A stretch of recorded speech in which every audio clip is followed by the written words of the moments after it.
আমার বন্ধুগণ গভীর মনোযোগ, আল্লাহর পয়গম্বর আখিরি জামানার নবী সরকারে কায়নাত দো জাহানের সরদার নবী রহমত জনাবে মুহাম্মদ রাসূলুল্লাহ সাল্লাল্লাহু আলাইহি ওয়াসাল্লাম দুনিয়ার জমিন থেকে চলে যাওয়ার অনেক দিন পরে একজন আল্লাহর গোলাম, যিনি আল্লাহকে বড় ভালোবাসেন, ভয় করেন, রাসূলে পাককে মুহাব্বত করেন, জান্নাতে যেতে চায়, একমাত্র কেবলমাত্র আল্লাহকে সন্তুষ্ট করতে চায়, দুনিয়ার জমিনে শুধুমাত্র কেবলমাত্র ইবাদত করে আল্লাহকে সন্তুষ্ট করতে চায়। ইবাদতের জন্য একটা নিরিবিলি জায়গার প্রয়োজন অনুভব করলেন, যেখানে দিল খুলে চোখের পানি ছেড়ে রবকে কান্না করে করে নিজের মনের কথা বলা যায়। কারণ আপনি যদি কারো কাছে নিজের মনের কথা বলতে হয়, অবশ্যই তাকে আপনি একা একা খুঁজবেন। আপনি যদি আপনার এলাকায় এমপি মন্ত্রী বা কারো কাছে কোনো জিনিস চাইতে হয়, আপনি পাবলিকের সামনে বলতে চান না, আপনি একা একা জায়গা খুঁজেন, নিবৃতে একাকিত্বে যেন তাকে কিছু বলা যায়। আল্লাহর গোলাম আল্লাহকে একা একা খুঁজতে লাগলেন, আল্লাহকে একা একা নিবৃতে ডাক দিয়ে বলবেন, আল্লাহ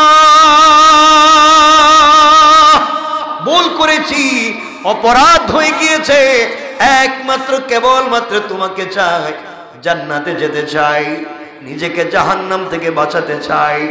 আয় আল্লাহ তাআলা, তোমাকে ছাড়া তো আমার চলে না। আল্লাহর ওলি এভাবে আল্লাহকে চাওয়ার জন্য, আল্লাহর কাছে ডাকবার জন্য জায়গা খুঁজলেন। একটা জায়গা পেয়ে গেলেন, খাদেমদেরকে বললেন, শোনো, আমি যখন গর্তের ভিতরে প্রবেশ করে ইবাদতে নিমগ্ন হয়ে যাব, আমি যখন ইবাদতে লেগে যাব, মানুষজন যেন আমাকে খুঁজে না পায়, এই জন্যে গুহার পাশে ছিল একটা বিশাল বড় একটা পাথরের খণ্ড, বড় একটা পাথরের খণ্ড ছিল। ডাক দিয়ে বললেন, শোনো, তোমরা এই পাথরের খণ্ডটুকুনকে আমার গুহার মুখে বন্ধ করে দিবে, ইচ্ছে মতো আমি ইবাদত করব, আমি যখন চাইবো তখন তোমাদেরকে বলে দেব। তিনি তার ইচ্ছে মতো ইবাদত করতে লাগলেন, মন খুলে আল্লাহর কাছে কান্নাকাটি করতে লাগলেন, আল্লাহর কাছে বলতে লাগলেন কিভাবে তিনি আল্লাহকে পেতে চান, কিভাবে জাহান্নাম থেকে বাঁচতে চায়, কিভাবে জান্নাতে যেতে চান, আল্লাহর কাছে সবকিছু খুলে বললেন। এক পর্যায়ে এলাকার সকল মানুষ মিলে, মোহাব্বতের মানুষ মিলে ঠেলাইয়া ধাক্কাইয়া পাথর এনে গুহার মুখকে বন্ধ করে দিলেন। আল্লাহর বুজুর্গ ওলি ওখানের ভিতরে তিনি ভালো করে ইচ্ছে মতো ইবাদত করতে লাগলেন, দীর্ঘদিন পর্যন্ত ইবাদত করলেন। আশরাফ আলী থানভী বলেন, যখন 40 দিন পর্যন্ত আল্লাহর বুজুর্গ ওলি ইবাদত করলেন, 40 দিন পর্যন্ত রোজা রাখলেন, একাধারে 40টা দিন রোজা রেখেছেন, 40টা রাত্র তিনি তাহাজ্জুদের সালাত পড়েছেন, 40টা রাত্রের 40টা দিনের 24টা ঘন্টা, 1-2 ঘন্টা তিনি ঘুমের মধ্যে রেখে দিয়ে বাকি সময় ইবাদতে লাগায়া দিলেন। একটা মিনিটে যেন আল্লাহর জিকির থেকে না যায়, একটা সেকেন্ডে যেন আল্লাহর জিকির থেকে না যায়, 24টা ঘন্টা জবানকে আল্লাহর জিকিরে লাগায়া দিলেন। এইভাবে ইবাদত করতে করতে 40 দিন পর্যন্ত কোনো খাবার মুখে দিলেন না, শুধু পানি পান করলেন, ইবাদত করলেন, অবিরত জিকির করলেন, মুরাকাবা করলেন, মুশাহাদা করলেন। এক পর্যায়ে মনে মনে তিনি বুঝতে পারলেন 40টা দিন একাধারে জিকির করেছেন, দিলের ভিতরে প্রশান্তি চলে আসতেছে। আহারে, আমি তো এভাবে বারবার আসতে পারবো।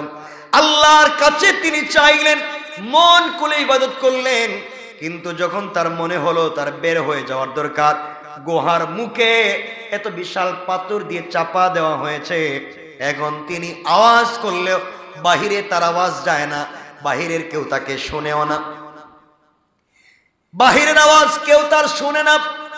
চিন্তা করলেন বের হবেন কোথায়, যাবেন কেমনে বের হবেন, কাঁদতে লাগলেন, আল্লাহর কাছে আবার বলতে লাগলেন, দুহাত উপর দিকে উঠায়া আল্লাহর কাছে দোয়া করে বলছেন, আল্লাহ তাআলা, মানুষ তো দেহের শক্তির জন্য অনেক কিছু খায়, আমি তো রূহের শক্তির জন্য তোমার কাছে এসেছিলাম, আয় আল্লাহ, দেহের শক্তির চাইতে তো রূহের শক্তি অনেক পাওয়ারফুল, অনেক বেশি। আল্লাহ তাআলা এই 40টা দিন একমাত্র কেবলমাত্র শুধুমাত্র তোমাকে পাওয়ার জন্য একটা সেকেন্ড নষ্ট করি নাই আল্লাহ, একমাত্র তোমার ইবাদত করেছি। তুমি কি আমাকে এতটুকুন শক্তি সামর্থ্যের ব্যবস্থা করে দিতে পারো না আল্লাহ তাআলা, আমি যেন ওখান থেকে বের হয়ে আসতে পারি। এই বলে আল্লাহর বুজুর্গ বলি গর্তের ভিতরে গুহার ভিতরে দোয়া করলেন। 2 রাকাত সালাতুল হাজত পড়লেন। প্রথম রাকাতে সূরা ফাতিহার পরে কুল ইয়া আইয়ুহাল কাফিরুন পড়লেন। দ্বিতীয় রাকাতে সূরা ফাতিহার পরে কুল হুয়াল্লাহু আহাদ পড়লেন। যতক্ষণ দাঁড়িয়েছিলেন ততক্ষণ রুকুতে ছিলেন, ততক্ষণ সিজদায় ছিলেন। এইভাবে ব্যালেন্স রেখে 2 রাকাত সালাত পড়লেন। সালাত শেষ করে সালাম ফিরাইয়া 2 হাত উঁচু করে সজোরে পাথরের দিকে আঘাত করলেন, ধাক্কা দিলেন উপর দিকে। 100-150 মানুষ যে পাথর কেটে হিচড়ে কবর এই গর্তের মুখে নিয়ে এসেছিল, আল্লাহর বুজুর্গ ওলি হাত দিয়ে ধাক্কা দিলেন। দিতে দেরি হয়েছে, পাথর সরে গিয়ে তিনি বের হয়ে যেতে দেরি হয় না। সুবহানাল্লাহ, জোরে পড়েন। আপনাদের মনে হতে পারে গল্পগুলা গল্পই, আল্লাহ রসুল হাদিস বলেছেন ওই ঘটনা আপনারা জানেন, ঘটনার দিকে যাব না। বনি ইসরাইলের 3 জন গোলাম যখন বিশাল বড় একটা বিপদে পড়ে গিয়েছিল, ঝড় তুফানের কবলে। বনি ইসরাইলের 3 জন গোলাম ঝড় তুফানে পড়ে গিয়েছিল, চলার পথে রাস্তা হারিয়ে ফেলেছে। 3 বন্ধু নিজেকে বাঁচাবার জন্য যখন 3 বন্ধু মিলে বনি ইসরাইলের গুহার ভিতরে আশ্রয় নিল, কিছুক্ষণ পরে গুহার উপর থেকে ঝড়ের বেগে একটা বিশাল বড় পাথর এসে তাদের গর্তের মুখটাকে বন্ধ করে দিল। এক সময়ে ঝড় থেমে গেল, বৃষ্টি থেমে গেল, তুফান থেমে গেল, ঘূর্ণিঝড় থেমে গেল, কিন্তু তারা বের হতে পারল না। গর্তের ভিতরে পাথর গর্তের মুখ বন্ধ করে দিয়েছে। 3 জন সিদ্ধান্ত নিল আর মরে যাব, এই পৃথিবীতে বাঁচবার কোনো সুযোগ নাই, আর মনে হয় বাঁচব না, কি করতে হবে? এই মুহূর্তে তারা সিদ্ধান্ত নিলেন আমরা তো একমাত্র কেবলমাত্র জীবনে আল্লাহকে সন্তুষ্ট করার জন্য কি কোনো ইবাদত করি নাই, এগুলার ওসিলা নিয়ে আল্লাহর কাছে দোয়া করে দেখি তো কবুল হয় কিনা। 3 জন একজন করে দোয়া করতে লাগলেন। এক আল্লাহর গোলাম হাত উঠাইয়া চোখের পানি ছেড়ে কায় মনোচিত্তে আবেগ নিয়ে ভালোবাসা নিয়ে উপর দিকে 2টা হাত উঠে আল্লাহকে ডাক দিয়া বলেছে, আল্লাহ, দুনিয়ার জমিনে একমাত্র কেবলমাত্র তোমাকে সন্তুষ্ট করবার জন্য দুনিয়ার জমিনে যদি কোনো ইবাদত কোনোদিন করে থাকি, আমার কোনো দিনের ইবাদত যদি তোমার কাছে কবুল হয়ে থাকে, আল্লাহ আজ যে বিপদে পড়ে গিয়েছি, বাঁচবার কোনো পদ্ধতি নাই, তুমি আমাদেরকে বাঁচাও। এই কথা স্মরণ করে নিজের জীবনের ভালো কাজকে স্মরণ করলেন, ডাক দিয়া বললেন, আল্লাহ তাআলা, এই পৃথিবীতে দুনিয়ার জমিনে চলার পথে আমি বকরি চড়াইতাম, বকরির রাখাল ছিলাম। আল্লাহ, একদিন বাড়িতে গিয়েছি, সন্ধ্যা হয়ে গিয়েছে। আমার প্রতিদিনের রুটিন ছিল বাড়িতে যাওয়ার পরে বকরির থেকে দুধ দোহন করে প্রথমে আমি আমার বৃদ্ধা মাকে পান করাই, এরপরে আমি আমার সন্তানদেরকে পান করাই। এইভাবে আমার দিন চলে যায়। আয় আল্লাহ, তাহলে একদিন আমি বাড়িতে গিয়েছি, সন্ধ্যা হয়ে গিয়েছে। বাড়িতে যাওয়ার পরে দেরি হয়ে যাওয়ার কারণে আমার মা ঘুমিয়ে পড়েছে। দুধের জন্য অপেক্ষা করে করে আমার মা ঘুমিয়ে গিয়েছে। আল্লাহ, আমার ছোট্ট ছোট্ট মাসুম বাচ্চারা, আমি যখন দুধ দোহন করলাম, দুধগুলা পাত্রে নিলাম, আমার বাচ্চাগুলা আমার কাছে এসে কান্না করে বলতেছে, বাবা, আমার হাতে ধরে পায়ে ধরে দাদু যখন ঘুমিয়ে গিয়েছে আপনি আমাদেরকে পান করান, এরপরে দাদু উঠলে আপনি দাদুকে দিবেন। আয় আল্লাহ তাআলা, একবারও আমি আমার সন্তানদেরকে দেই নাই। আমি মনে করেছি আমি আগে আমার মাকে পান করাবো, এরপরে আমার সন্তানদেরকে পান করাবো। আমার বাচ্চাগুলা হাউমাউ করে কাঁদতে কাঁদতে ঘুমিয়ে পড়েছে না খেয়ে। আমি দুধের গ্লাস নিয়ে মায়ের শিয়রে দাঁড়িয়েছিলাম।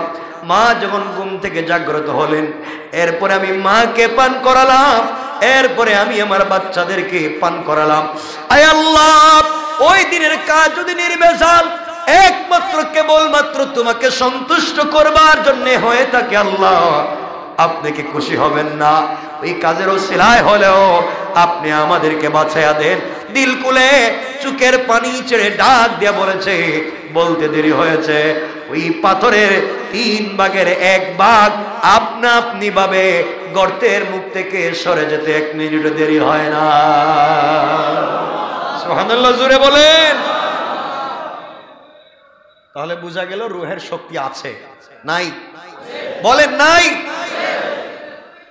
আমার বন্ধুগণ আরেকজন হাত উঠিয়ে ধরেছে, আল্লাহকে চিৎকার করে ডাক দিয়ে বলেছে, আল্লাহ আমার জিন্দেগিতে আমার স্বপ্ন ছিল আমার চাচাতো বোনকে বিয়ে করব, করতে পারি নাই, কিন্তু প্রতিদিন নিয়ত করতাম চাচাতো বোনকে ফুসলাইয়া হলো তার সাথে মেলামেশা করব, কোনোদিন পারি নাই। কত ট্রাই করলাম, কত চেষ্টা করলাম। আয় আল্লাহ, একদিন আমার চাচাতো বোন বিপদে পড়ে গিয়েছে, পয়সার জন্য আমার কাছে এসেছে। সে আমার কাছে এসে বলেছে, ভাই আমাকে একটু সহযোগিতা করো। আমি এটাকে সুবর্ণ সুযোগ মনে করলাম। আল্লাহ, আমি আমার চাচাতো বোনকে বলছি, দেখো আমি তোমাকে পয়সা দিতে পারবো, শর্ত হলো যা চাইবা তুমি তাই পাইবা, শর্ত হলো তোমাকেও আমি একান্তে পাওয়া লাগবে। শর্তে যদি রাজি হও তোমাকে পয়সা দিতে পারবো, টাকা দিতে পারবো। আয় আল্লাহ তাআলা, এক পর্যায়ে আমার বোন রাজি হয়ে গেল। আমি তাকে টাকা দিয়েছি। নির্ধারিত রাত আমরা একত্রিত হব, জায়গা নির্ধারণ করেছি। ওই ঘরের ভিতরে আমিও প্রবেশ করলাম। আমার চাচাতো বোন দাঁড়িয়ে আছে, চোখের পানি ছেড়ে ছেড়ে কাঁদতেছে। ঘরের ভিতরে গিয়ে আমি যখন তার হাত ধরেছি, সে আমাকে ডাক দিয়ে বলেছে, বাইরে আমি হলাম আমানত, তুমি আমানত নষ্ট করতে পারো না। তুমি যদি আমার সঙ্গে জেনা করো, হারাম করো, কেমনে আল্লাহর সামনে মুখ দেখাবা? কি আল্লাহর কাছে কি জবাব দিবা? আল্লাহর সামনে কি জবাব দিবা? এইভাবে যখন আমার চাচাতো বোনটা চোখের পানি ছেড়ে আমাকে ডাক দিয়ে বলেছে, আল্লাহ আমার ভিতরে ভয় ঢুকে গিয়েছে, আমি তার হাত ছেড়ে দিয়েছি, হাউমাউ করে চোখের পানি ছেড়ে ঘর থেকে বের হয়ে গিয়েছি। আয় আল্লাহ তাআলা, জানতে চাই ওই দিনের এই যে ভয় পাওয়া যদি একমাত্র তোমাকে সন্তুষ্ট করবার জন্য হয়ে থাকে, আজ তুমি আমাদেরকে বাঁচাইয়া দাও। বলতে দেরি হয়েছে, পাথরটা 3 ভাগের 2 ভাগ সরে যেতে দেরি হয় না। সুবহানাল্লাহ, জোরে বলেন, আল্লাহু আকবার জোরে বলেন। লম্বা কথা, পরের জন্য বললেন এইভাবে আরেকটা কথা লম্বা বলতে থাকলেন। আমার বন্ধুগণ, আস্তে করে পাথরটা সরে গেল, তারা বের হয়ে আসলেন। এটা হাদিসের অংশ, হাদিস থেকে বলছি। সুতরাং রূহানি শক্তি আছে না নাই? বলেন আছে না নাই? রূহের শক্তি দিতে পারেন কে? কে? কিসের মাধ্যমে? বলেন রোজা। কিসের? সবাই বলেন। আমরা রোজা রাখতেছি তো? সবাই বলেন ইনশাআল্লাহ। কি মানে এতদিন রাখেন নাই? বলেন আলহামদুলিল্লাহ। সবাই পড়ে আলহামদুলিল্লাহ। আমরা রোজা রাখতেছি এবং আগামীতে রাখবো ইনশাআল্লাহ। বলেন ইনশাআল্লাহ। আমার বন্ধুগণ, দুনিয়ার জমিনে আল্লাহ রাব্বুল ইজ্জত ওয়াল জালাল আমাদেরকে বলেছেন, আমরা যেখান থেকে শুরু করতে চেয়েছিলাম, এই দুনিয়ার জমিনে রোজাদারের দোয়া কি আল্লাহ বলছেন ইফতারের আগে কবুল করেন। তো আসতে বললেন, জোরে বলেন না সুবহানাল্লাহ। কে কবুল করবেন? কে?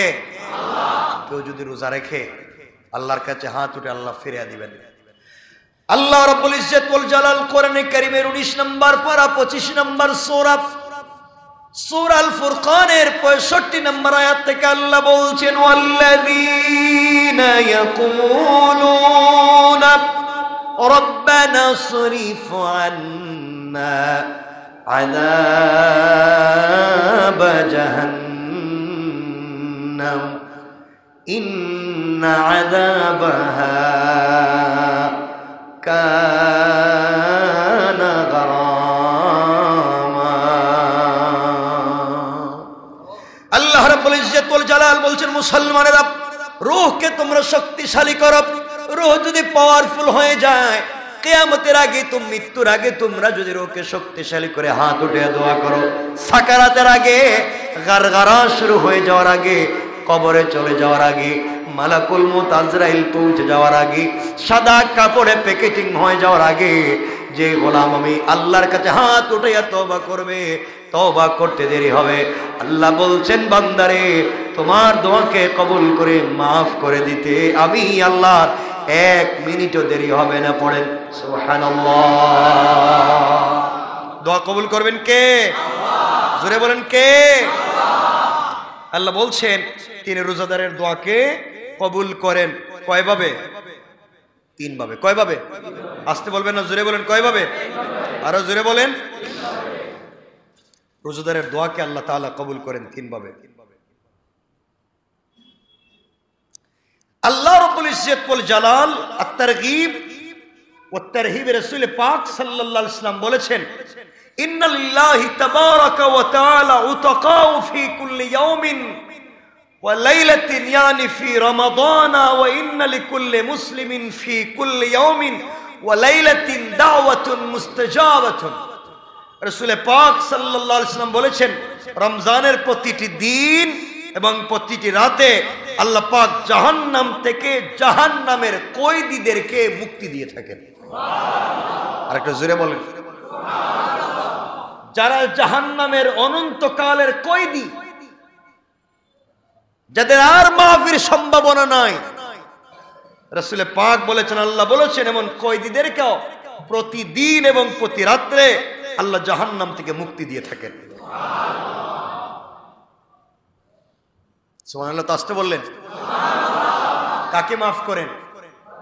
জাহান্নামের কয়েদি। কয়েদি মানে কি? যার সাজা হয়েছে নাকি? অপরাধ একটা, সাজা হয় নাই আরেকটা অপরাধ। অপরাধও করছে, সাজা হয়েছে, কয়েদি। এখন সশ্রম কারাদণ্ড আছে না নাই?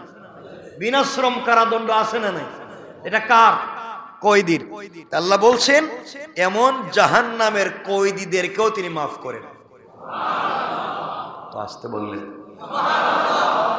কোন দিন?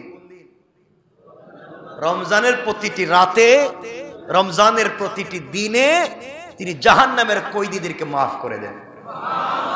একটু আওয়াজ করে বলেন না।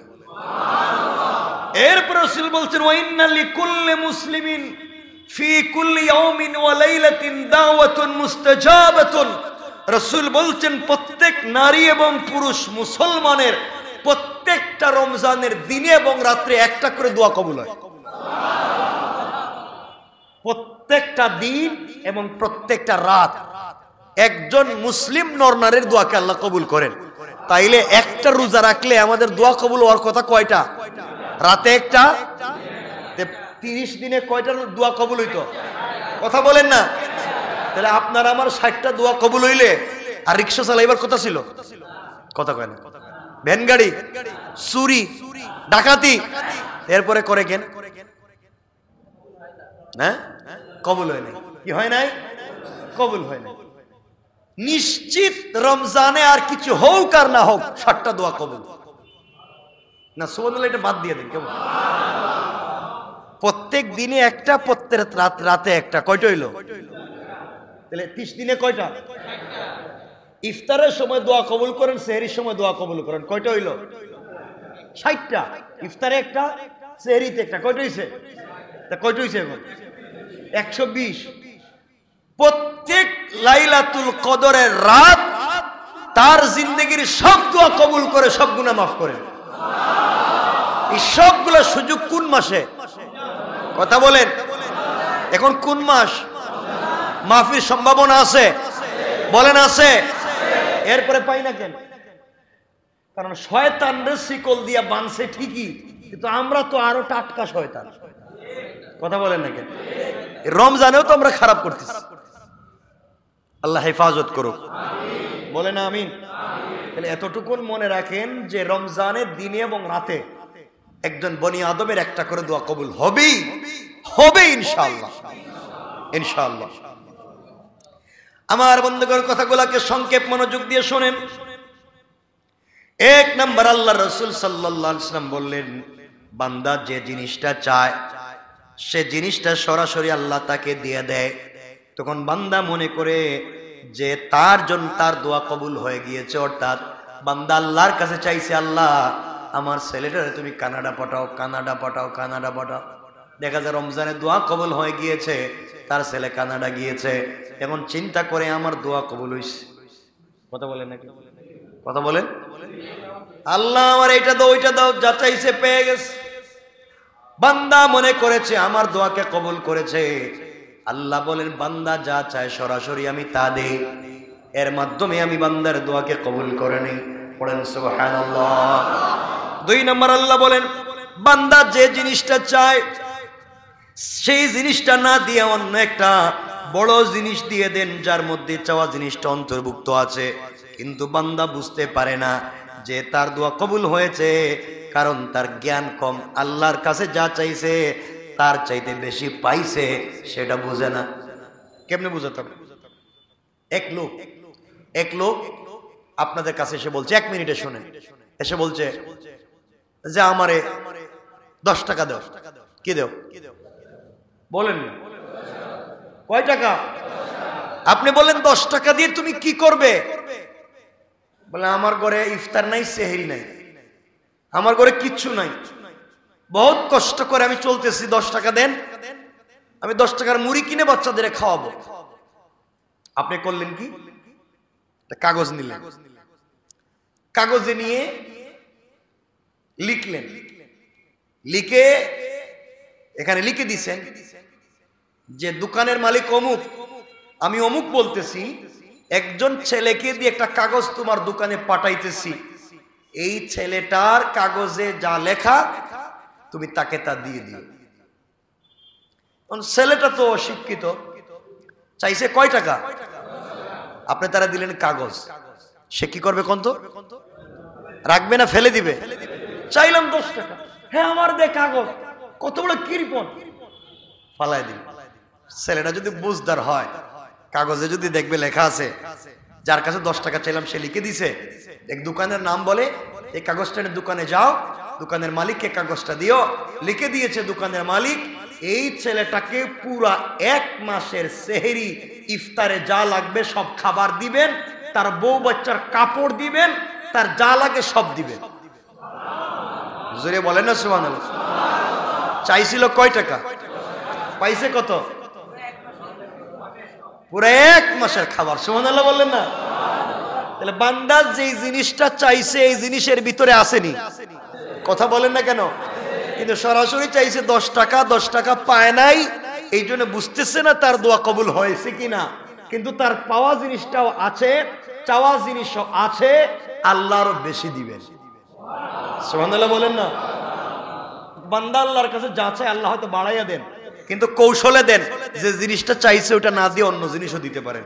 পারেন কি পারেন না? যেমন কোরআন থেকে একটা ঘটনা বলি, 1 মিনিটে, লম্বা করব। হযরত মুসা আলাইহিস সালাম যখন তার পরিবার নিয়ে মাদিয়ান বা মাদাইন থেকে মিশর যাচ্ছিলেন, মাদিয়ান বা মাদাইন একটা জায়গার নাম, যেখানে বাড়ি ছিল কার? হযরত শুআইব নবিয়্যুনা আলাইহিস সালামের বাড়ি ছিল মাদিয়ান। শুআইব আলাইহিস সালামের মেয়ে সাফুরাকে বিয়ে করেছিলেন হযরতে মুসা। সুবহানাল্লাহ বলেন, জোরে কোন? তিনি তো শুআইব পয়গম্বরের মেয়ে, হুজুরের মেয়ের বিয়ে করছেন। আপনারা তো হুজুরের মেয়ের নাম শুনলে কইবেন তো এর বিয়ে করে লাভ নাই, এটা বুরকা পরবে, হাত মোজা পা মোজা পরবে, স্টাইল করতে পারবে না, এর বিয়ে করে লাভ নাই। ঠিক কিনা? ঠিক কইছে কেন? এটা ঠিক কইছে, মানে তোমার নিয়ত খারাপ দেখতেছে। তুমি ঠিক কইছো, তোমার বিয়ে করতে 30 বছর বাকি। ঠিক কইছে?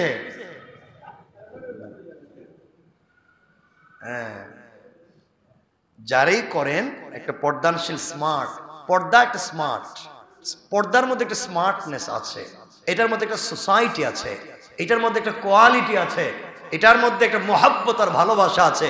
দিয়েছেন কে?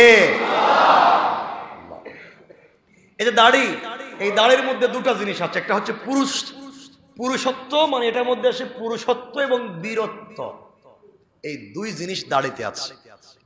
যার দাড়ি নাই তার মধ্যে দুই জিনিস নাই। যেমন আপনাদের যাদের নাই, আপনাদের নিয়ত কি রাখবেন না? আওয়াজে মনে হইলো রাখবেন না, রাখবেন তো ইনশাআল্লাহ। রেখে নেন।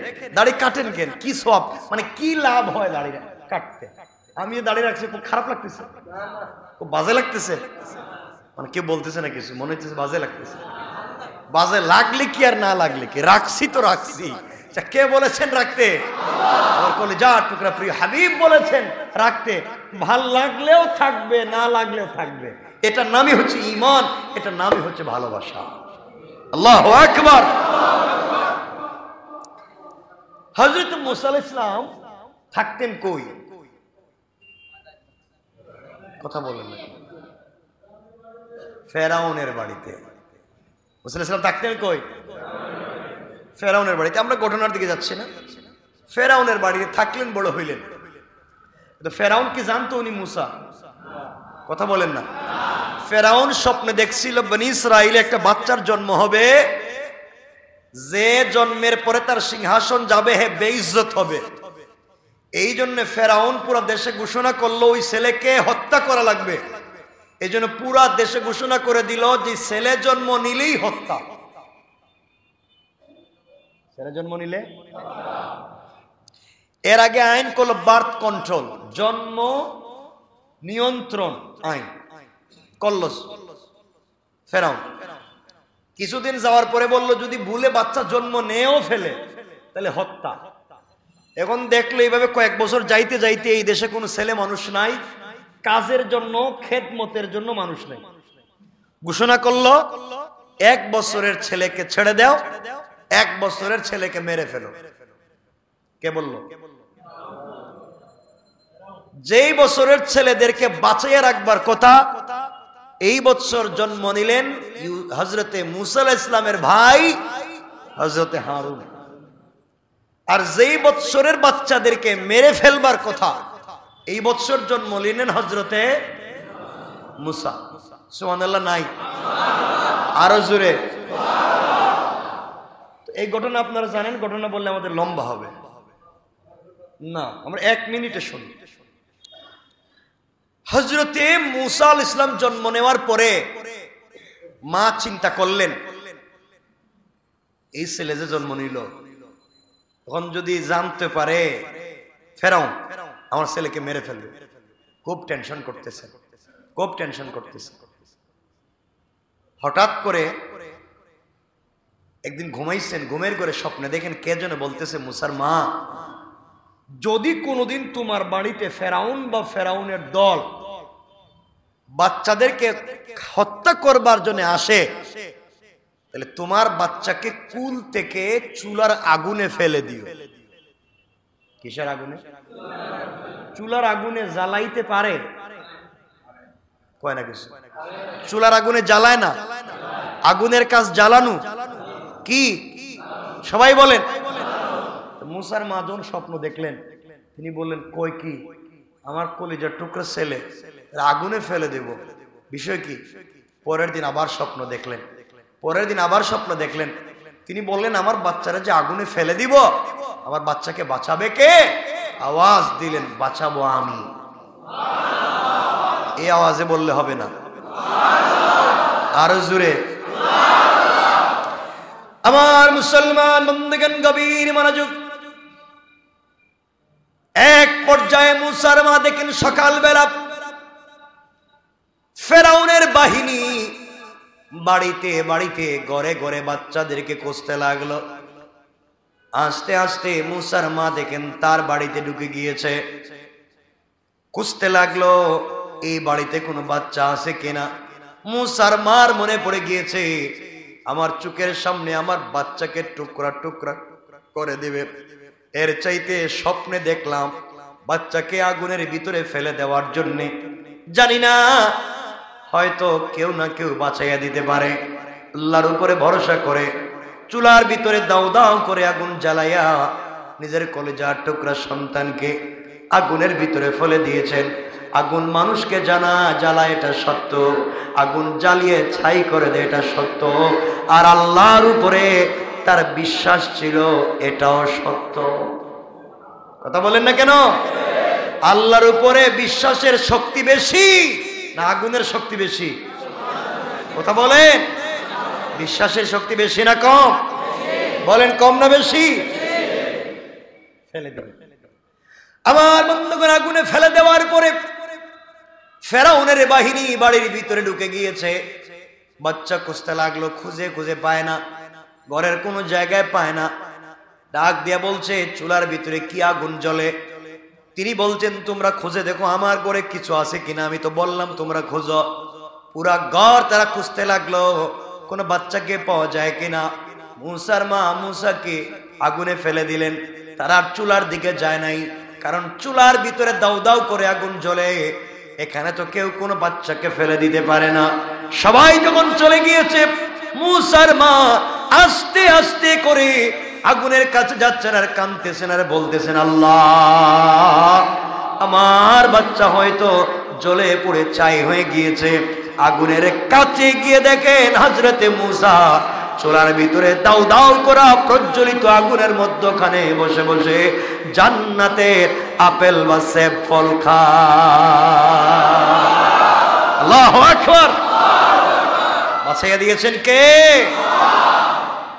আল্লাহ। মুসার মা সন্তানকে টান দিয়ে কোলে নিয়েছেন, বাঁচাইয়া দিয়েছেন আল্লাহ। কোলে নিয়েছেন, কাঁদতেছেন। পরের দিন স্বপ্নে দেখলেন, কে যেন বলতেছে, মুসার মা, এই বাচ্চা এভাবে রাখতে পারবে না, এইভাবে এই বাচ্চাকে এভাবে রাখতে পারবে না, ফেরাউনের বাহিনী আবার আসবে। এর চাইতে একটা সিন্দুক বানাইয়া বাচ্চাটাকে সিন্দুকে দিয়া নদীতে ফেলে দাও। একদিন, দুই দিন স্বপ্ন দেখলেন, 3 দিন আবার দেখলেন। তিনি বললেন, আমার বাচ্চাকে আগুনে নদীতে ফালাইয়া দিলে বাঁচবো কেমনে? তিনি বললেন, যে তোমার বাচ্চাকে আগুন থেকে বাঁচিয়ে দিয়েছে, সেই তোমার বাচ্চাকে পানিতেও বাঁচাইয়া দিবে। আল্লাহু আকবার। আমার বন্ধুগণ খুঁজতে লাগলেন কেমনে কেমনে তিনি সিন্দুক বানাবেন, খুঁজতে লাগলেন। হঠাৎ করে একদিন সকাল বেলা দেখেন ঘরের উঠানে আঙ্গিনার মধ্যে মাথায় সাদা পাগড়ি, পরনে সুন্দর সাদা লেবাস, মুখের মধ্যে সাদা দাড়ি, পিঠের মধ্যে একটা ব্যাগ নিয়া, কাটুরিয়ার কাঠের ব্যাগ নিয়া একজন লোক হাঁটতেছে আর ঘুরতেছে। মুসার মা বলছেন, কে তুমি? এখানে হাঁটাহাঁটি করা কেন? উনি ডাক দিয়ে বলতেছেন, আমি আর কেউ না, আমি একজন কাঠ মিস্ত্রি। কি মিস্ত্রি? মুসার মা বললেন, কাঠ মিস্ত্রি তুমি? আমি তো একজন কাঠ মিস্ত্রি খুঁজতেছি। কেন খুঁজেন? আমি তো একটা সিন্দুক বানাতে চাই। কাঠ মিস্ত্রি বলতেছে, এই পৃথিবীতে আমার চাইতে সুন্দর করে সিন্দুক এই পৃথিবীর কেউ বানাইতে পারবে না। সুবহানাল্লাহ জোরে বলেন। মুসার মা বললেন, আমি তো মিস্ত্রি খুঁজি, তুমি যেহেতু সুন্দর করে সিন্দুক বানাতে পারো, আমার জন্য কি সিন্দুক বানাতে পারবে? মিস্ত্রি বলতেছে, কেমন সিন্দুক চাও? সিন্দুকে কয়টা দরওয়াজা? সিন্দুকের ভিতরে কয়টা ঘর হবে? সিন্দুকের কোন জায়গায় পার্সোনাল কি কি থাকবে বলেন, আমি এভাবেই বানাইয়া দিব। ওই মহিলা মুসার মা বলতেছেন, বাবা, আমি কি রাখবো না রাখবো সেটা আমি জানি, কি রাখবো না রাখবো আমি জানি, তুমি বানাইয়া দাও। তিনি বললেন, কত ইঞ্চি লম্বা, কত ফুট লম্বা বানাবো, চৌড়া কত ফুট হবে আমাকে তো বলতে হবে। মুসার মা বুঝলেন, সত্যি তোমার বাচ্চা কত লম্বা, এটা দেখেই তো তাকে মাপ দিতে হবে। আবার চিন্তা করলেন, এই মুহূর্তে যদি বলি আমার বাচ্চা মুসার জন্য আমি একটা সিন্দুক বানাতে চাই, আর এই লোকটা যদি ফেরাউনের লোক হয়, আমার বাচ্চাকে মেরে ফেলবে। তিনি চিন্তায় পড়ে গেলেন, কি করবেন কি না, কি করবেন কি না, কিছু বলবেন কি না। উনি আগন্তুক কাঠমিস্ত্রি বললেন, আপনার চিন্তার কোনো কারণ নাই, আমি ফেরাউনের কোনো লোক না, আমি দুনিয়ার জমিনের সাধারণ কেউ না, আমি একজন ভালো কাঠমিস্ত্রি। আপনি বিশ্বাস রাখতে পারেন, আপনি বিশ্বাস রাখতে পারেন, আপনার কাছ থেকে আপনার কোনো ক্ষতি হবে না। মুসার মা ডাক দিয়ে বলছেন, বাবা, সত্যি যদি তা হয় তোমাকে বলতে চাই, শোনো, আমার একটা বাচ্চা আছে যার নাম রেখেছি মূসা। এই বাচ্চার জন্য সিন্দুক বানাতে চাই। ফেরাউন আমার বাচ্চাটাকে হত্যা করতে চায়। তুমি আমাকে বললে আমি তোমাকে দেখায় দিতে পারি, কিন্তু তোমাকে তো আমি চিনি না। তিনি আশ্বস্ত করে বলছেন, মা টেনশনের কোনো কারণ নাই, বিশ্বাস রাখুন আমার দ্বারা আপনার কোনো ক্ষতি হবে না। আমার বন্ধুগণ কাঠ বের করে দিলেন। কাঠ বের করে যখন দিয়েছে, এমন সময় মূসার মা বললেন, পাতাম কোথায় পাবেন, লোহা কোথায় পাবেন, কি দিয়া জয়েন্ট দিবেন? মূসার মা ঘরের দরজার চিপায় দাঁড়িয়ে আছে। তাকাইয়া দেখেন মিস্ত্রি কাঠ হাতে নে, মুখ থেকে লালা বের করে লাগাইয়া দে, আর ওই দুইটা কাঠ আপনা আপনি জয়েন্ট হয়ে যায়। মূসার মা আশ্চর্য হয়ে চুকের পানি ছেড়ে আল্লাহকে ডাক দিয়া বলছে, আল্লাহ, এমন মিস্ত্রি পৃথিবীতে আর দেখি নাই। কাঠের মধ্যে জয়েন্ট লাগাইয়া দে, মুখের লালা দিয়া যখন সুন্দর করে একটা সিন্দুক হয়ে গিয়েছে, মূসার মা ডাক দিয়ে বলছেন, আমার বাচ্চাটাকে এটার ভিতরে রাখতে হবে। আমার বন্ধুগণ এমন সময়ে কি করা যায়, কি করবেন কি না চিন্তায় পড়ে গেলেন। কি করা লাগবে? মূসার মা বাচ্চাটাকে দিচ্ছেন না। এমন সময় সিন্দুক যে বানিয়ে দিয়েছে, মিস্ত্রি ডাক দিয়ে বলছে, মূসার মা, আমি ফেরাউনের লোক না, দুনিয়ার সাধারণ কোনো মানুষ না। আল্লাহ তাআলা আমাকে পাঠিয়ে দিয়েছেন সিন্দুক বানিয়ে দেওয়ার জন্যে। আমি হলাম আল্লাহর রহমতের ফেরেশতা, আমার নাম হলো হযরত জিবরাইল। আমি এসেছি মানুষের সুরত ধরে তোমার বাচ্চার জন্য সিন্দুক বানায় দিতে। জিবরাইল আল্লাহর কাছে ডাক দিয়া বলছেন, আল্লাহ, আপনার পয়গম্বরকে আমি সুন্দর সিন্দুকের ভিতরে রাখবো। আয় আল্লাহ, কাঠের সিন্দুকে রাখলে তো তার ব্যথা হবে, পিঠে কষ্ট হবে। আল্লাহ বললেন, ও জিবরাইল, আমার বন্ধুরে কষ্ট দিতে চাই না, জান্নাত থেকে, জান্নাতুল ফিরদাউস থেকে বাচ্চাদের লেপ তুষক নিয়ে যাও। সুবহানাল্লাহ বলেন। ওগুলো বিছায়া দাও। বিছিয়ে দিয়েছে।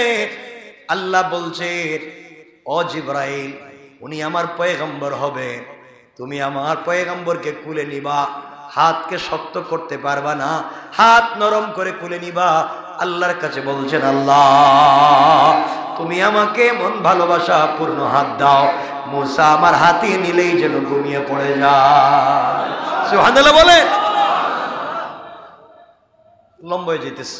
মূসার মা মূসাকে জিবরিলের কুলে দিলেন। জিবরিলের কুলে গিয়ে মূসা ঘুমায় গেছে। এত আসতে বললেন না, ঘুমাইলে তো সিন্দুকে রাখা যাবে না। সিন্দুকে রেখে দিলেন, দরজার মুখ লাগাইয়া দিলেন, আর বলছেন, মূসার মা, ওটার নদীতে ফালাইয়া দিও। বাঁচাবেন কে? কে? মার মন কে আর সব মানে নদীতে ফেলে দিয়া। মুসা ইসলামের বোন ছিল কুলসুম। কুলসুমকে বলছেন, যাও তুমি দেখো এই সিন্দুকটা কই যায়। আপনারা গ্রামে একটা কথা বলে না, যেখানে বাঘের ভয় সেখানে রাত হয়। আস্তে আস্তে যেতে যেতে সিন্দুক ফেরাউনের ঘাটে। সুবহানাল্লাহ। এটা কি রমজানের পর? রমজানের পরে কি সুবহানাল্লাহ কইবেন নি? কই গেছে? ফেরাউনের ঘাটে গিয়ে সিন্দুক লেগে গিয়েছে, আর যায় না। কুলসুম জঙ্গল থেকে সব দেখতেছে। লম্বা কথা, ফেরাউনের স্ত্রী আসিয়া অথবা ফেরাউনের আর এটা পালক মেয়ে ছিল, ওই মেয়ের দাসীরা তাকে গোসল করাবার জন্য আসছিল পানি নিতে। তারা এসে যখন সিন্দুক দেখছে, তারা মনে করছে রাজবাড়ি থেকে কোনো ডাকাত জিনিসপত্র চুরি করে নিয়ে যাওয়ার সময় ধরা খাওয়ার ভয়ে নদীতে ফালায় গেছে। তারা এটা নিয়ে কাড়াকাড়ি শুরু করছে, কে নিয়ে যাবে, কে খুলবে, কে না। চিন্তা করলো, যদি খোলার পরে মারামারি লেগে যায় তাইলে বাদশার বাড়িতে নিয়েই খুলি। ফেরাউন সিদ্ধান্ত নিয়েছিল মুসাকে হত্যা করবে, আর আল্লাহ সিদ্ধান্ত নিলেন ফেরাউন তোর বাড়িতে মুসারে পাঠাইতেছি, দীক্ষা রাখিস। সুবহানাল্লাহ বললেন না? কে করতে পারে? আরো জোরে বলেন কে? আপনি কৌশল করবেন দিনকে মুছে দেওয়ার, আর আল্লাহ কৌশল করবেন দিনকে জিন্দা রাখবার। আল্লাহ পারেন কি পারেন না? এই জন্য আল্লাহ কোরআনে বলছেন ওয়া মাকারু ওয়া মাকারা আল্লাহ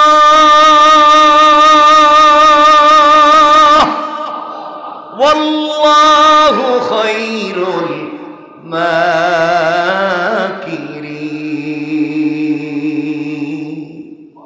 আল্লাহ বলেছেন তোমরা কিসের কৌশল করো, তোমাদের চাইতে তো আমার কৌশল আরো বড়। সুবহানাল্লাহ বললেন। মুসার বোন বলতেছে আহারে আমার ভাইটা শেষ শেষ। বাড়িতে নিয়ে যাওয়ার পরে মুসার বোনও পিছনে পিছনে যায়, দেখি কি হয় দেখি কি হয় দেখি কি হয়। যাইতে যাইতে নিয়ে আসিয়ার সামনে নিছে, নিয়ে বলছে দেখো এটা আমরা নদীতে পাইছি, কে বোধহয় রাজবাড়ি থেকে কিছু চুরি করে নিয়ে যাওয়ার সময় নদীতে ফালায় দিছে, আপনার সামনে খুলতে চাই, আপনার সামনে। সুবহানাল্লাহ নাই? আল্লাহ এতক্ষণ মুসারে নোটিশ করেছিলেন মুসা সন্দুকের ভিতরে কানতেও পারবো না, নড়াচড়াও করতে পারবো না। এখন যখন তারা সবাই সিদ্ধান্ত নিয়েছে সিন্ধুকের মুখ খুলবে, আল্লাহ মুসাকে নোটিশ করছেন মুসা কানতে পারবা না, কথাও বলতে পারবো না, কিন্তু সিন্ধুকের মুখ খুললেই আসিয়ার দিকে তাকাই একটা মুস্কি হাসি দিবা। আল্লাহু আকবার। যখন সিন্ধুকের মুখটা খুলছে আর বড় চোখ করে মুস্কি হাসি দিয়া আসিয়ার দিকে তাকাইছে, আসিয়া সাথে সাথে কুলে নিয়ে চুম্বন শুরু করছে। আমার বাচ্চা কাচ্চা নাই, জীবনে বাচ্চা কাচ্চা পাইলাম না, যাক একটা বাচ্চাকে পাইলাম, আমার ঠান্ডা কুল আমার শীতল হয়ে গিয়েছে আমার কলিজা, এই বাচ্চাটারে আমি লালন পালন করব। আসিয়ার তো কোনো বাচ্চা নাই, ফেরাউনের কোনো বাচ্চা নাই। আমার বন্ধুগণ এখন আসিয়া দৌড় দিছেন রাজ সিংহাসনে গিয়ে বলছেন ফেরাউন আসো। কি হয়েছে? কয় আসো। জুবানে তোমার কাছে কিছু চাই নাই, আজ একটা জিনিস তোমার কাছে চাইবো। ফেরাউন বলছে আসিয়া তোমার এত ভালোবাসি, তুমি যদি পুরা রাজ সিংহাসন চাও তাও তোমার দিয়ে দিব। আসিয়া বলতেছে আমি এত কিছু চাইবো না, ছোট্ট একটা জিনিস চাইবো, আজকে তুমি দিবা কিনা হেডা কও। ফেরাউন মাথায় হাত দিয়ে বলছে কথা দিলাম দিব। সুবহানাল্লাহ বলেন। ফেরাউন তো জানে না তার আজরাইল। আল্লাহু আকবার বললেন না? ফেরাউন গেছে, আল্লাহ বলছেন মুসা ফেরাউন যখন তোমারে দেখব তখন তুমি আরেকটু বেশি করে হাসবা। আল্লাহু আকবার বললেন না? ফেরাউনের কাছে নিয়ে হযরত আসিয়া সিন্ধুকের মুখটা খুলছেন, হযরত মুসা দিছেন হাইসা। ফেরাউন আসিয়া এটা কি? আসিয়া বলছেন এটা তো সিন্ধুকে পাইছিলাম নদীতে, এটারে নিয়ে আইছি। ফেরাউন কে আমার কোনো বাচ্চা নাই, এটারই আমি লালন পালন করব। আল্লাহু আকবার। এটাই আমার পরবর্তী বংশধর, এরে বাঁচায় রাখবো। আল্লাহ কয় তোর গড়েই ফাটাইছি,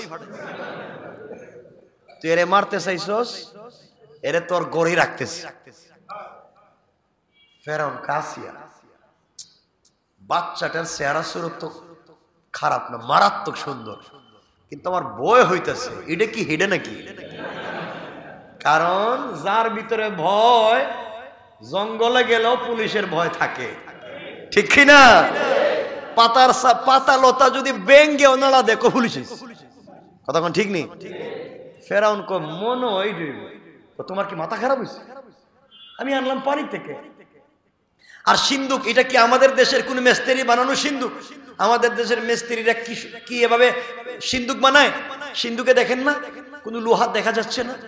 তাও তো ঠিক, আমাদের দেশের মিস্ত্রিরা তেমন সিন্ধুক বানায় না, ওইটা মনে হয় অন্য কোন দেশ থেকে বন্যায় বাসায় আইছে, তাও হইতে পারে। বাচ্চার চেহারাও তো সুন্দর, আমাদের দেশের পাবলিকের সাথে মিশে না, এটা মনে হয় অন্য দেশ থেকে আইছে। কই এটাই অন্য দেশ থেকে। আসিয়া কি করা যায়? ওটা লালন পালন করবো, ওইটা আমার কুলে দেও না। নেন। হযরত মুসারে কুলে নিয়ে চুম্বন দেয়। সুবহানাল্লাহ বললেন না? আল্লাহকে মুসা তুই মারতে, আল্লাহকে ফেরাউন মারতে চাইছিস মুসারে, এবার মহব্বত কর, নিজে খাওয়াইয়া বড় কর। কয় আমার ছেলের আকিকা হবে, পুরো দেশে ঘোষণা করো আকিকা। আল্লাহকে মুসা ফেরাউন যখন তোমারে কুলে নিব তখন হাউমাউ করে কান্না শুরু করে দিও। সুবহানাল্লাহ নাই? মুসারে যখন ফেরাউন কুলে নিছে, নিতেই দেরি কোন ও মা ও মা মা মা, ঠিক নি বাচ্চারা কান্না করে না, হুয়া হুয়া করা শুরু করছে, ও তো কান্না থামেই না, থামেই না। আল্লাহ বলছেন মুসা থামাইস না, আর বাড়াইয়া দে, স্পিরিট বাড়া, কান্না তো থামে না। ফেরাউনকে আসি এই বাচ্চারা তো বাঁচানো যাবে না, এই বাচ্চারা তো খাওয়াইতে হইব। দেখো তো আমাদের দেশের কারো দুধ এই বাচ্চাটা খায় কিনা, দুধ খাওয়াইয়া বাঁচাও। রাত বাড়িতে যত মহিলার বাচ্চা ছিল দুধ পান করাবার জন্য মুখে স্তনের বুটা দেয়, আল্লাহ বলছেন মুসা খবরদার, মইরা গেল খাইবা না, ফালাই দিবা, বমি করে দিবা। আল্লাহ আকবার বললেন না? আরো জোরে বলেন আল্লাহু আকবার। এক পর্যায়ে মুসা তো কান্নাও থামায় না, কারো দুধ পান করে না। ফেরাউন দেখলো হা বাচ্চাটা বাঁচবে না, এবারই বোধহয় মইরে যাইব, কারো দুধ পান করে না। এক পর্যায়ে ফেরাউন বলে দিয়েছে শোনো, যে বাচ্চাটাকে দুধ পান করাতে পারবে, যে বাচ্চাকে দুধ পান করাবে, সে যা চাইবে তাই পাইবে। আল্লাহু আকবার। মুসার বোন কুলসুম আসেনি? বলেন না, আসতে বললেন, আরো বলেন। কুলসুম কয় মনে মনে, এই বাচ্চা তো আমার মার দুধ ছাড়া কারো খাইতো না। সুবহানাল্লাহ বললেন না? এই জন্য আমার আল্লাহ বলছেন ইন্না কাইদাশ শাইতানি কানা যায়ীফা। আল্লাহু আকবার। দুনিয়ার জমিনে তোমরা যে কৌশল করলে রে, তোমাদের কৌশল আমার আল্লাহর কাছে মশা মাছির চাইতে আরো বেশি দুর্বল, কোন ঠিক কিনা? কুলসুম কয় বাদশা, আমার কাছে এক মেয়ের, এক মহিলার সংবাদ আছে, নিজের মার কথা কয় না। ফেরাউন জানলে কি কাউরে আস্ত রাখবে না মেরে ফেলবে? আমার জানা মতে আমার কাছে একজন মহিলা আছে, এই দুনিয়ার সব বাচ্চাই এই মহিলার দুধ পান করে, আমার মনে হয় এই ছেলেটাও করব। এই ছেলে তার কি কথা বলেন না? হে জানে না কার দুধ খায়? জানে। ফেরাউন কত তোর পায়ে ধরে ওই মহিলার লুইয়া যা চাইবো তাই দিব। বাড়িতে গিয়ে বলছে মা, ভাই তো ফেরাউনের বাড়িতে, কস কি? মা এমনি এমনি না, খুব মহব্বত করে আদর করে কুলে নিয়ে রাখছে ফেরাউন, হেরে বাঁচাইতে চায়। মা কারো দুধ তো খায় না, এখন মা একটা কাজ করো, তোমারে নিয়ে যাই, আমরা কয়েক মিনিট আমরা শেষ করে দিচ্ছি। কষ্ট হচ্ছে? অসুবিধা নাই? ডায়াবেটিস নাই? প্রস্রাবে ধরে নাই? কি কয়? আমরা কয়েক মিনিট রেখে দিব, আর লম্বা করলে। আমার বন্ধুগণ, হযরত মুসার মা গিয়েছে, যাওয়ার পরে ফেরাউন বলছে মা আপনি যা চাইবেন তাই দিব, আপনি দেখেন না বাচ্চাটা দুধ পান করেনি। মা বলতেছে বাচ্চাটা তো আমারই, পৃথিবীর বাচ্চারা দেখবেন কারো কুলে গিয়া শান্তি নাই, মায়ের কোলে গেলেই শান্তি। আল্লাহ বলছেন মুসা তোমার মা কিন্তু কুলে গেলেই কান্না বন্ধ করতে পারবা না, স্পিরিট আর বাড়াইয়া দিবা, কাঁদবা, কেউ যেন বুঝতে না পারে এটা কৌশল। আর তোমার মা স্তনের বুটা মুখে দিলেই দুধ পান করবা না, 2-4-10 বার ফালাই দিবা, এরপর আস্তে আস্তে খাইবা, নাইলে কিন্তু তোমার জিন্দা রাখা যাবে না। সুবহানাল্লাহ বললেন না? কৌশলটা কার? কুলে নিছেন, দেখে বাচ্চা আরো কান্দে, মা কই কান্দিস না, এটা কি শুনবো? মা দিছে দুধ, খায় না। মুসার মা চিন্তা করে আমার দুধ খায় না কেন? 2-4 বার দেওয়ার পরেই মুসা খাওয়া শুরু করছে। ফেরাউন তো নাচানাচি শুরু করছে, কয় তো আমার বাচ্চাটা বাইচা গেছে, এই বাচ্চারাই আমি রাজ সিংহাসনে বসাবো। আল্লাহ কয় হেরে দিয়েই তোরে থাবড়ামু। আল্লাহু আকবার বলেন। এরে দিয়েই তোরে ঠিক করুন। আমার বন্ধুগণ, সংক্ষেপ, আস্তে আস্তে মুসা বড় হতে লাগলেন। বাড়িতে মুসার মা বলে, আমি এইভাবে বাচ্চারা দুধ খাওয়াই না, আমার শর্ত আছে। কি শর্ত? আমার শর্ত হইলো রাজবাড়িতে আমার একটা বাড়ি আমার নামে রেজিস্ট্রি করে দিতে হইব। এই বাড়িতে আমি থাকবো, বাচ্চারা নিয়ে কেউ ডিস্টার্ব করতে পারবেন না। সাথে সাথে আমার বাচ্চা কাচ্চা যা আছে সবরে দিতে হইব। সব দিলাম। দিয়া শেষ না, পুরা মাসের খাবারও দিতে হইব। খাবারও দিলাম।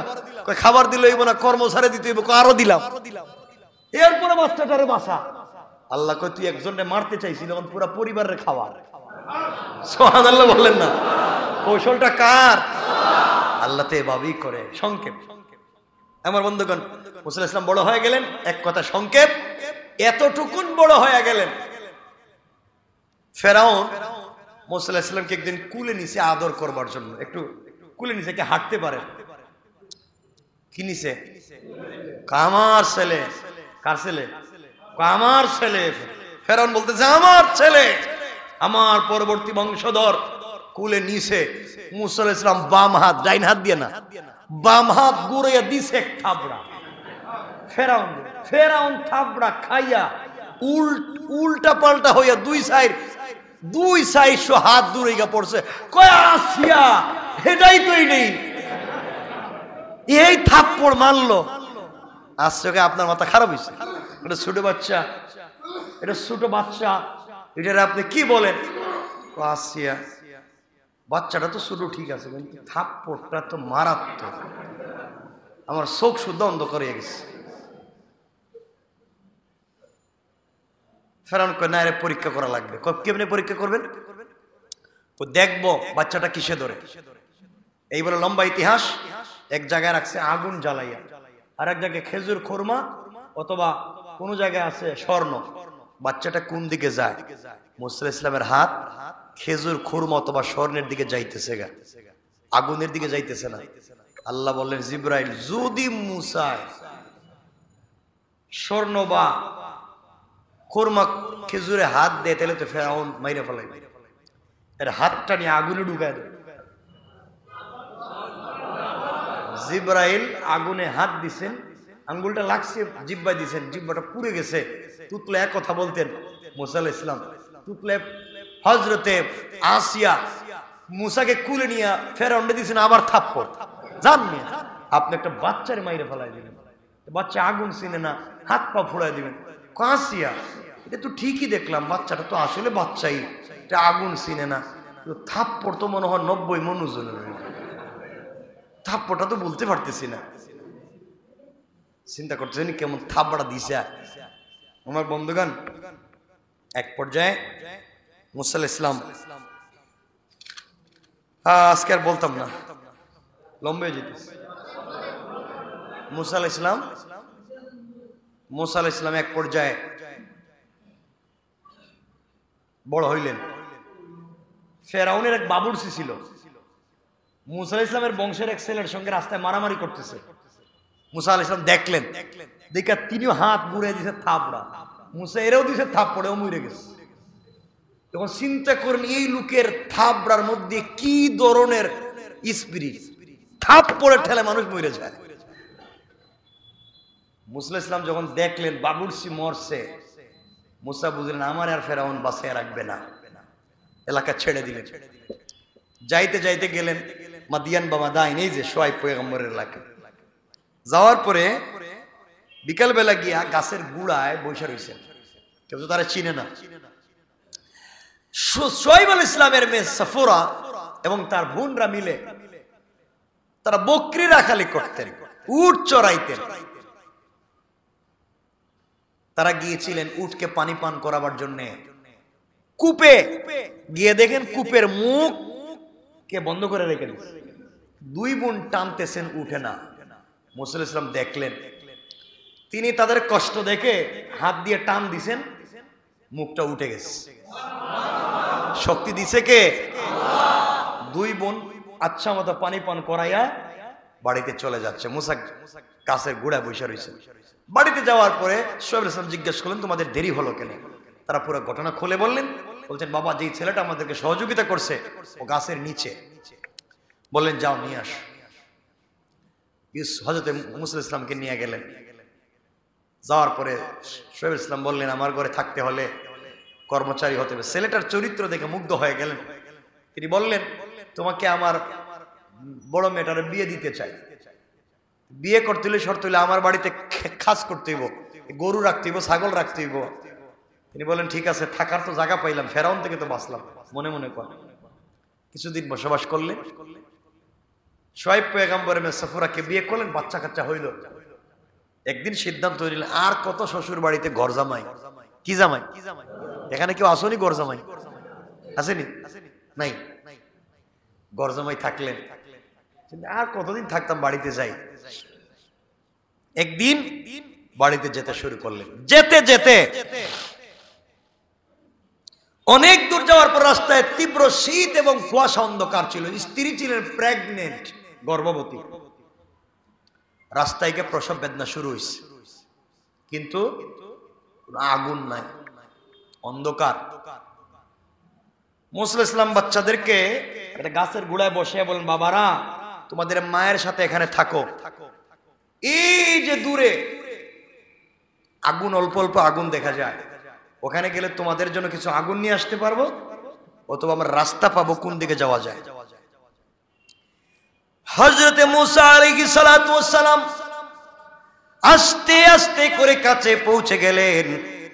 গিয়ে দেখেন উপত্যকার মধ্যে পাহাড়ের উপরে আগুন জ্বলে, গাছের কাঁচা পাতায় আগুন জ্বলে, কিন্তু ওই গাছের পাতা জ্বলে না।